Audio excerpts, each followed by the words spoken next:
The following is a segment from the television series In Search of the Divine, produced by the Sisters of St. Joseph of Carondelet, St. Paul Province. For more information, visit www.insearchofthedivine.org. Wow, look at this piece of jade cut into a bead. It's pretty neat. Welcome back to In Search of the Divine. So do you believe in miracles? Sure, we've read about them, we've heard about them, but when was the last time you actually met somebody who had one happen to them? How about one that was researched to the point of sainthood? Take a look. Saint Mother Theodore Guerin, foundress of St. Mary of the Woods College, was born on the northern coast of France in 1798 and came to Indiana in 1840. Her health wasn't good, and she encountered plenty of challenges: frontier living, limited financial resources, a fire that left her community impoverished, and a bishop who locked her in a room, released her from her vows, and banished her from the diocese, torment that only ended when he resigned from his position. Through all the challenges, it is Saint Mother Theodore Guerin's undying faith that stands out. She wrote to the sisters, "What do we have to do to become saints? Nothing extraordinary, nothing except what we do every day, but do it with great love." That was her definition of sainthood, and I think it's a very apt one. Sister Marie Kevin, who is a member of the very community St. Mother Guerin founded, has worked tirelessly on the long and involved process it takes to have someone named a saint in the Catholic Church. Included in the process are requirements for proven miracles. We really don't believe that the saints of themselves can work miracles, but the Church requires that there be 2 instances where someone prays through the intercession of a holy person, and some healing takes place that has no medical explanation, and that's called a miracle. The first miracle attributed to St. Mother Guerin occurred in the early 1900s and involved a sister healed of a cancerous tumor. The second one involved an employee of the Sisters of Providence. One day in the year 2000, I was walking down the hallway and one of the sisters met me and she said, "Did Phil tell you about his eyes?" And I said, "No."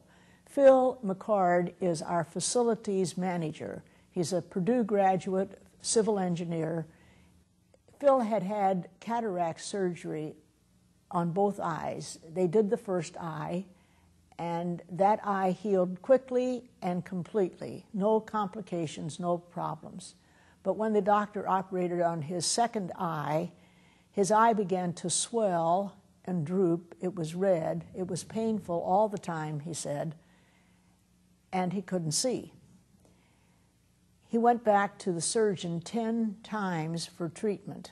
And after the 10th time, the surgeon said, "I'm sorry, but there is nothing more that I can do, but I'm going to send you to Indianapolis to a specialist." When he went there, the doctor examined him and he said, "You need a cornea transplant," but he said, "Given the condition of your eye at this point, that would be a very risky thing to do." He said, "You could lose your sight. It could even cause death." And he said, "I want you to go home and talk to your wife." His wife is a registered nurse. She said, "We need to wait." Frankly, I didn't want to do the surgery. I just had to do it. It was really the only option. One particular day, as I was walking back down the corridor alongside the church, I heard the organ playing. I just needed a little peace and quiet, so I went into the church, sat down, and began to think about the situation. I hadn't really intended to, but as I was sitting there in the quiet, it came to me. So it also came to me that maybe a prayer would be in order. So as I began to let me back up a minute. When I pray, I'm not a formal prayer. He used to say, I'm not. So one pastor that we had, "I'm not a good prayer. I try." He said, "Hey, trying's praying. That's good enough. Do what. It's the act of trying that's important." So I have these conversations with God, if you will. So I began thinking about it, and finally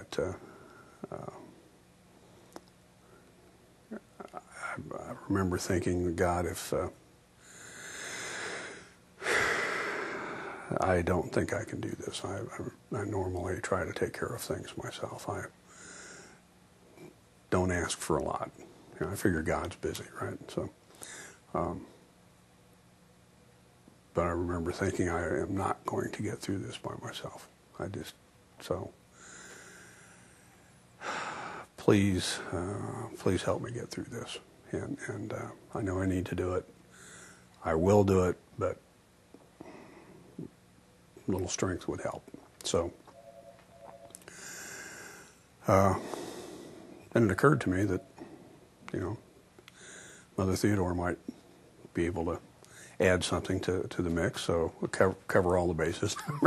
We're thinking, Mother Theodore, this is your house, and I'm your servant, and, well, no, actually, I'm not your servant. I'm more an employee than a servant, and I sort of wandered off into that thought for a minute, and well, whatever. As you can see, the prayer wasn't an eloquent nature, but finally getting to the point, I said, Mother Theodore, if you have any influence, I'd appreciate it if you'd exercise it on my behalf. Just help me get through this. So that was basically it, and I sat there a few more minutes and listened to the organ, and she finished, and I felt better. And as I got up to leave, kind of took a deep breath and thought, well, okay, I can do this. I can do this. So at that point, I thought, well, there is something to this prayer. After all, I feel better. I can do it. That my prayer is answered. When we come back, we'll see what happened.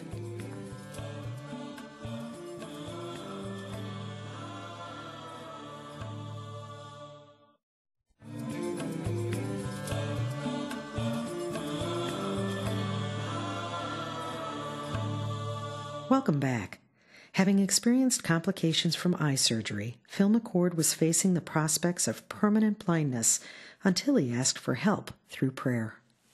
First I noticed anything being different. The next morning I was taking my morning ablutions, if you will. So I was looking in the mirror.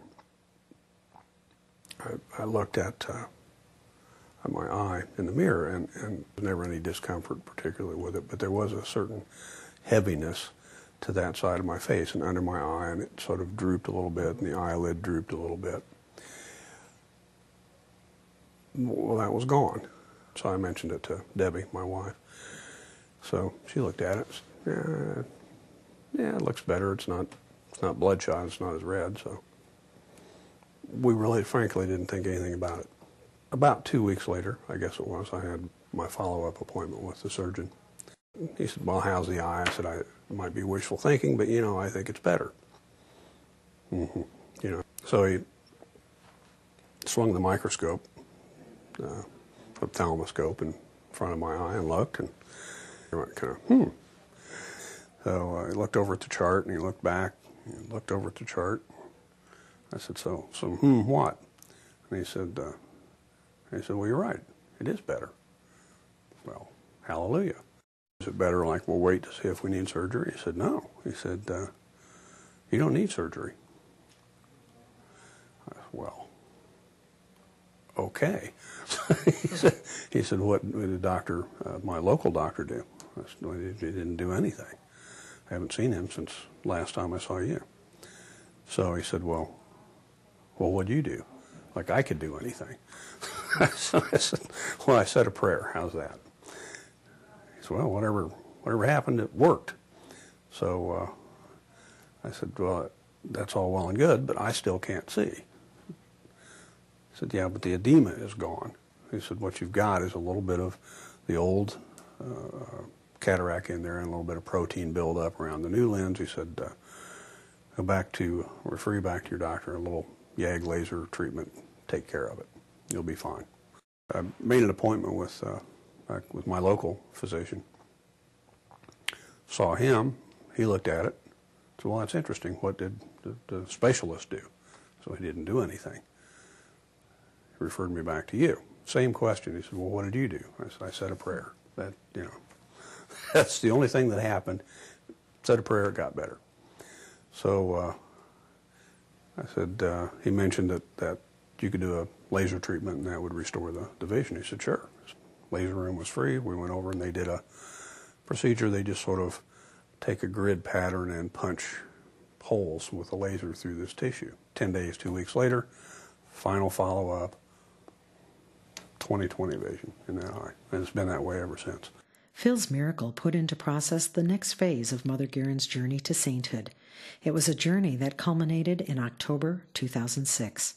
By the way, you might be interested to know that Phil doesn't think of himself as a very good prayer, isn't a regular churchgoer, and isn't Catholic.